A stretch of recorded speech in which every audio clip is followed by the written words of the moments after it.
Hello students, mechanics के video lecture की series की इस क्लास में हम बात करेंगे कि अगर पृथ्वी पर कोई कण ऊर्ध्वाधर गिराया जाए तो उस कण पर कोरियोलिस बल का प्रभाव क्या होगा। यानी पृथ्वी की सतह से किसी ऊंचाई पर स्थित कोई मीनार है, वहाँ से किसी पिंड को स्वतंत्रतापूर्वक छोड़ा जाए तो कोरियोलिस बल का प्रभाव क्या लगेगा। कोरियोलिस बल के कारण वो किस दिशा में विस्थापित होगा और उसका विस्थापन कितना होगा। उसके लिए मान लिया, जैसे ये मान लो पृथ्वी है, इक्वेटोरियल प्लेन,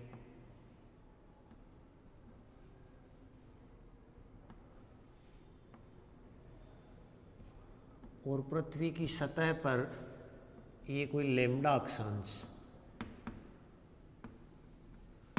अक्षांश का कोई पॉइंट P है। इस पॉइंट P पर मान लिया एक कोई मीनार है h ऊंचाई की कोई मीनार है, वहाँ से स्मॉल m द्रव्यमान के कण को स्वतंत्रतापूर्वक गिराया जा रहा है। ठीक है, माना पृथ्वी की सतह पर लेमडा अक्षांश पर स्थित किसी बिंदु P से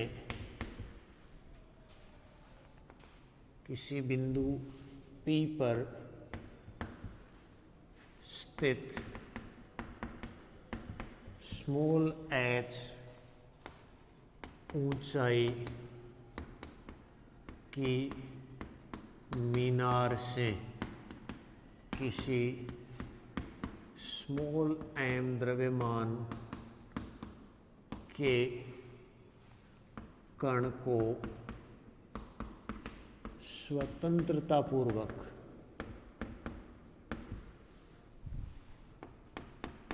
गिराया जाता है। तो कण स्वतंत्रतापूर्वक गिराया जा रहा है, इसका मतलब उसका प्रारंभिक वेग u है वो क्या होगा, 0।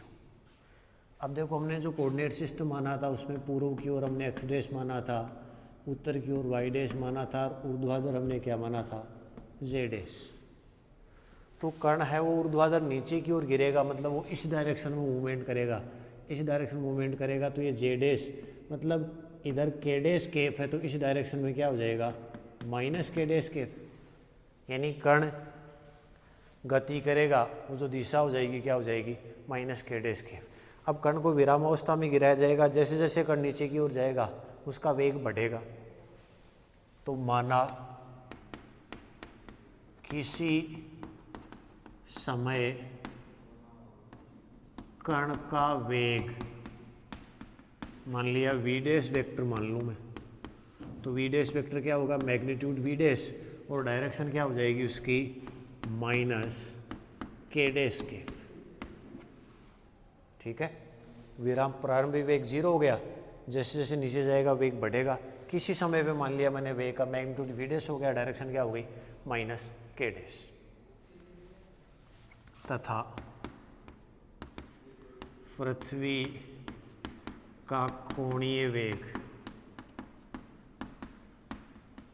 ओमेगा वेक्टर हमने बताया था पहले भी, omega cos lambda z dash केफ और ओमेगा साइन लेमडा क्या हो जाएगा, k डैश। इसके बारे में हमने पहले बताया हुआ है। जैसे ये ओमेगा हो जाएगा यहाँ, तो ओमेगा का एक कंपोनेंट इधर, एक कंपोनेंट इधर हो जाएगा। ये वाला लेमडा था, ये 90 माइनस लेमडा, तो omega cos lambda z dash और omega sine lambda k dash आता है। गतिमान कण पर कार्यरत कोरियोलिस बल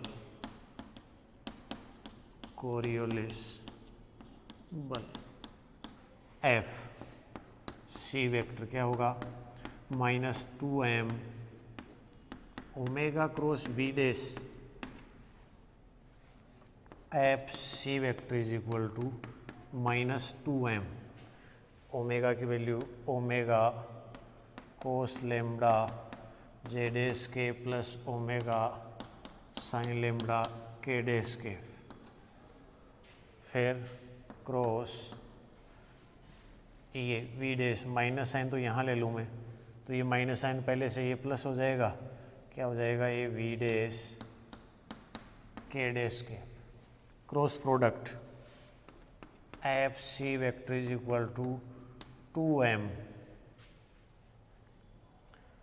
ठीक है, ओमेगा बाहर आ जाएगा दोनों में से, वी डैश ले लूँ इधर, क्या होगा कोस लेमडा जे डैश क्रॉस के डैश, जे क्रॉस के आई तो हो जाएगा आई डैश, और के क्रॉस के क्या हो गया 0। तो एफ सी वेक्टर क्या हो जाएगा 2m omega V dash cos lambda I dash K. इसको दे दूँ इक्वेशन थर्ड। यानी कोरिलेस बल किधर लगेगा, आई डैश डायरेक्शन में। आई डैश डायरेक्शन किधर है, पूर्व की ओर। ठीक है, यानी अगर उत्तरी गोलार्ध में अगर किसी कण को ऊर्ध्वाधर गिराया जा रहा है तो कोरिलेस बल का बल है वो किधर लगेगा, पूर्व दिशा में। यानी वो गिरता हुआ कण है वो किधर विस्थापित होगा, पूर्व की ओर विस्थापित होगा। इसी प्रकार अगर दक्षिणी गोलार्ध में गिराया जाएगा तो वो किधर विस्थापित होगा, पश्चिम की ओर। तो पहला कंक्लूजन तो ये निकल गया कि कण को गिराया जाएगा तो उसका विस्थापन किस दिशा में होगा। नेक्स्ट हम ये चेक करते हैं कि उसका विस्थापन कितना होगा।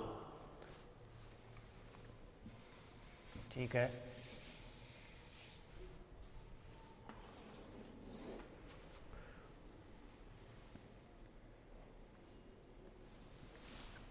अब हम ये कह रहे हैं कि कण पूर्व की ओर विस्थापित होगा। पूर्व की ओर कोऑर्डिनेट हमने क्या माना था, अक्ष देश। तो इसका हम लोग अतः है अब अक्ष देश दिशा में गतिमान कण पर कार्यरत बल न्यूटन के द्वितीय नियम से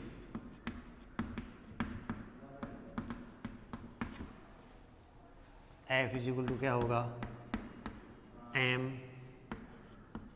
d2 अक्स डैश बाई क्या हो जाएगा dt स्क्वायर, समीकरण 4। ठीक है, अक्ष देश दिशा में गतिमान कण पर कार्यरत बल ये है, ये उसी दिशा में गतिमान कण पर कार्यरत बल है, दोनों बराबर होंगे। समीकरण 3 और समीकरण 4 से m d2 x dash by dt square is equal to 2m omega v dash cos lambda, m से m कैंसिल हो जाएगा, क्या बचेगा d2 x dash by dt square is equal to 2 omega v dash cos lambda. इसको दे दिया समीकरण number 5। इसको सोल्व करना है, अक्ष डैश की वैल्यू निकालनी है, तो पहले इसका क्या करेंगे समाकलन। उपरोक्त समीकरण का समाकलन करने पर क्या होगा, लेफ्ट हैंड साइड में d2 x dash by dt का समाकलन हो जाएगा dx डैश बाई dt।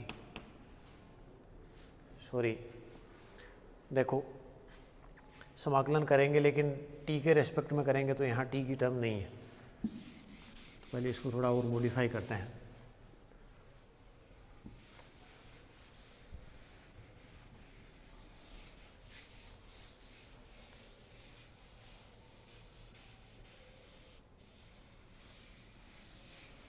देखो हम जानते हैं कि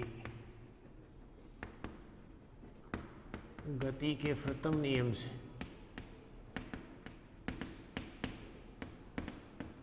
क्या होता है, v is equal to U plus A T. हम ये करें कि विराम अवस्था से गिराया जा रहा है तो u तो क्या है 0। त्वरण आपका क्या है, किस त्वरण से गिराया जा रहा है, g से, तो v is equal to vector form में लिखूँ तो v हमने जो लिखा है वो क्या है, v डैश इज इक्वल टू क्या है, g किस डायरेक्शन में, माइनस के डैश डायरेक्शन में, और क्या हो गया, t। ठीक है, तो यहाँ मैग्नीट्यूड लिखूँ मैं v डैश का, तो v डैश का मैग्नीट्यूड अगर मैं लिखूँ तो वो क्या हो जाएगा, g इंटू टी। ये हो गया समीकरण 6। अब समीकरण 6 से वैल्यू रख दे 5 में, समीकरण 5 और समीकरण 6 से d2x dash by D T square is equal to 2 omega G T cos lambda, इसको दे दिया 7। अब समाकलन कर लेते हैं इसका। समाकलन करने पर, समाकलन करने पे क्या आएगा, लेफ्ट हैंड साइड में D X dash by D T is equal to 2 omega G cos lambda, और टी का क्या हो जाएगा, टी स्क्वायर बाई 2 प्लस कोई ना कोई क्या आ जाएगा, कांस्टेंट को नाम दे दूँ C1।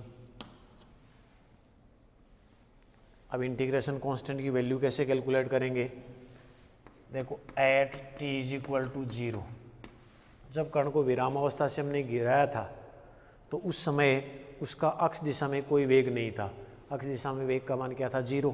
तो D X dash by D T क्या रिप्रेजेंट कर रहा है, एक्स डायरेक्शन में वेग, तो t बराबर 0 पे D X dash by D T क्या था, 0।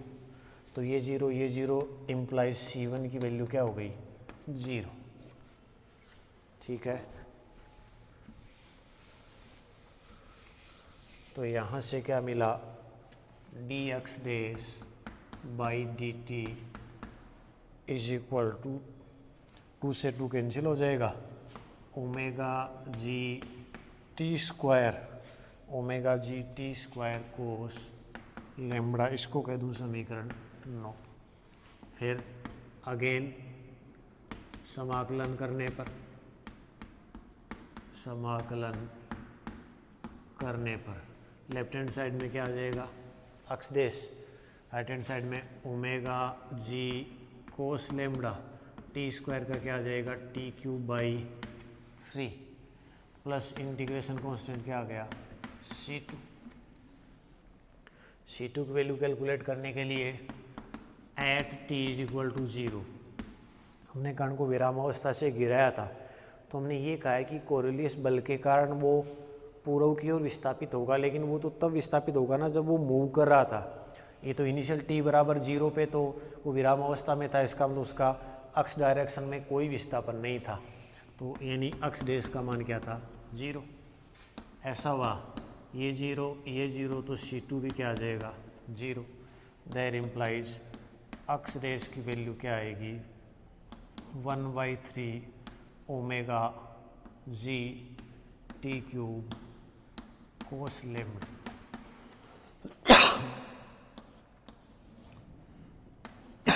इस प्रकार ये समीकरण 11 जो है वो ये रिप्रेजेंट करेगा कि अगर उत्तरी गोलार्ध में किसी कण को विराम अवस्था से छोड़ा जाएगा तो पूर्व दिशा में उसके विस्थापन का मान क्या होगा।